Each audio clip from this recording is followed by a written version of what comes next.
తెలంగాణలో తొలి విడత ఎన్నికలు జరిగిన పంచాయతీల్లో ఓట్ల లెక్కింపు జరుగుతుంది. పలు చోట్ల భారీ భద్రత నడుమ ఓట్లు లెక్కిస్తున్నారు అధికారులు. సాయంత్రం 5 గంటల్లోపు ఫలితాలు వెలువడే అవకాశం కనిపిస్తోంది.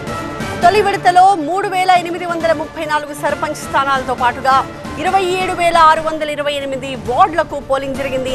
తొలి విడతలో 12,960 మంది సర్పంచ్ బరిలో నిలిచారు. రాష్ట్ర వ్యాప్తంగా 70% పైగానే పోలింగ్ నమోదైంది.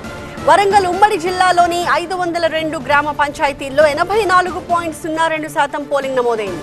ఉమ్మడి ఆదిలాబాద్ జిల్లాలో 75.88%, వికారాబాద్ జిల్లాలో 73.82% పోలింగ్ నమోదైంది. ఆయా పల్లెల్లో సర్పంచ్ సాబ్ కాబోయేది ఎవరు అనేది మరి కాసేపట్లోనే తేలిపోబోతోంది.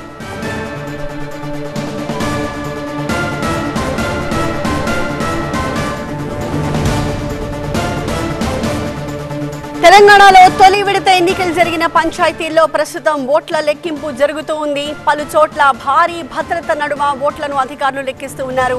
ఇవాళ సాయంత్రం 5 గంటల కల్లానే ఫలితాలన్నీ బయటకు వచ్చేసే అవకాశాలు కనిపిస్తూ ఉన్నాయి.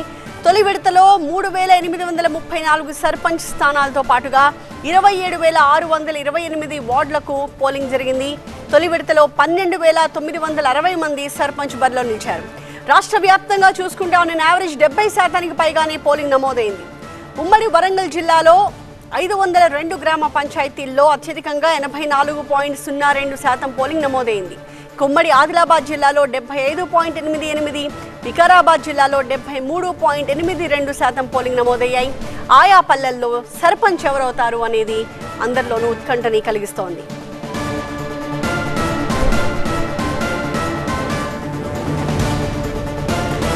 నల్గొండ జిల్లాకు సంబంధించిన డీటెయిల్స్ మా ప్రతినిధి రేవన్ మనకి లైవ్ లో జాయిన్ అయ్యారు. రేవన్, సో ప్రస్తుతం కౌంటింగ్ జరుగుతున్న నేపథ్యంలో కౌంటింగ్ హడావిడి ఎలా ఉంది? కౌంటింగ్ కేంద్రం దగ్గర ఎలాంటి సందడి వాతావరణం కనిపిస్తోంది?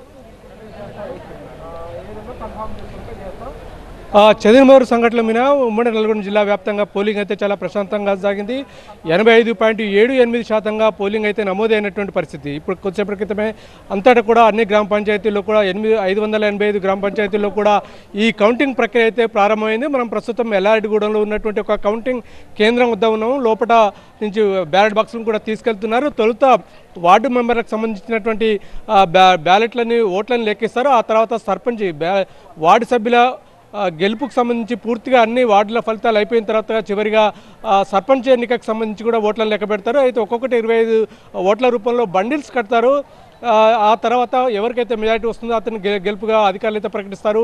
ఆ తర్వాత ఎన్నికైనటువంటి వార్డు సభ్యులు సర్పంచ్ సమక్షంలో ఉన్నత అధికారులు ఎవరైతే ఉంటారో వాళ్ళంతా కలిసి ఉప సర్పంచ్ ఎన్నికని కూడా ఎన్నుకున్నటువంటి పరిస్థితి. అయితే ఈరోజు చీరుమూరు సంఘటనల నేపథ్యంలో జిల్లా పోలీస్ యంత్రాంగం పెద్ద ఎత్తున చర్యలు కూడా చేపట్టింది. దాదాపు 3-4 గంటల భద్రతా వ్యవస్థను కూడా ఏర్పాటు చేసింది. ముఖ్యంగా ఏదైతే క్రిటికల్ విలేజ్గా భావిస్తున్నటువంటి ఆ ప్రాంతాల్లో ఏదైతే ఈ కౌంటింగ్ కూడా సీసీ వెబ్కాస్టింగ్ ద్వారా జిల్లా కేంద్రంలో ఏర్పాటు చేసినటువంటి కంట్రోల్ రూముల్లో కూడా ఉన్నతాధికారులు కలెక్టర్లు ఎస్పీలు కూడా ఉండి ప్రత్యక్షంగా పర్యవేక్షిస్తున్నటువంటి పరిస్థితి కనిపిస్తూ ఉంది. ఎందుకంటే దాదాపు 585 సర్పంచ్ స్థానాలకు 1855 మంది అభ్యర్థులు అయితే బరిలో ఉన్నారు. వారి అదృష్టం అయితే కొద్దిసేపట్లో తెలియనుంది. ఇప్పటికే కొన్ని చోట్ల అయితే వార్డుల ఫలితాలు కూడా వస్తున్నాయి. మరికొన్ని చోట్ల అంటే లెక్కింపు అయితే కొనసాగుతున్నటువంటి పరిస్థితి కూడా కనిపిస్తూ ఉంది.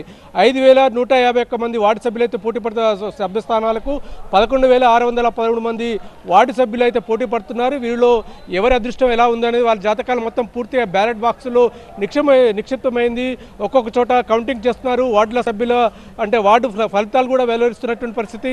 ముఖ్యంగా ఏదైతే సూర్యాపేట జిల్లాలో నిన్న ఏదైతే హత్య జరిగిందో అక్కడ లింగపల్లిలో కూడా పెద్ద ఎత్తున ఎటువంటి ఇబ్బంది లేకుండా భారీ బందోబస్తు మధ్య పోలింగ్ జరిగింది. ఆ తర్వాత కౌంటింగ్ కూడా అక్కడ ప్రారంభమైనటువంటి పరిస్థితి కనిపిస్తుంది. అలాగే ఇక్కడ ఉదయం ఏదైతే శాసన మండలి చైర్మన్ గుత్తా సుఖేందర్ రెడ్డి అలాగే మాజీ ఎమ్మెల్యే కంచెల భూపాలరెడ్డి స్వగ్రామైనటువంటి ఉర్మడిలో కూడా కొంత ఉద్రిక్త పరిస్థితులు నెలకొన్నాయి. అక్కడ కూడా కౌంటింగ్ అయితే ప్రశాంతంగా కొనసాగుతుంది. ఎప్పటికప్పుడు ఉన్నతాధికారులు అయితే పర్యవేక్షిస్తూ కౌంటింగ్ అయితే కొనసాగుతున్నటువంటి పరిస్థితి కనిపిస్తుంది. దాదాపు 6:30-7 గంటల సమయంలో పూర్తి స్థాయిలో సర్పంచ్ ఫలితాలు అయితే వచ్చే అవకాశం అయితే కనిపిస్తూ ఉంది. Thank you Revan.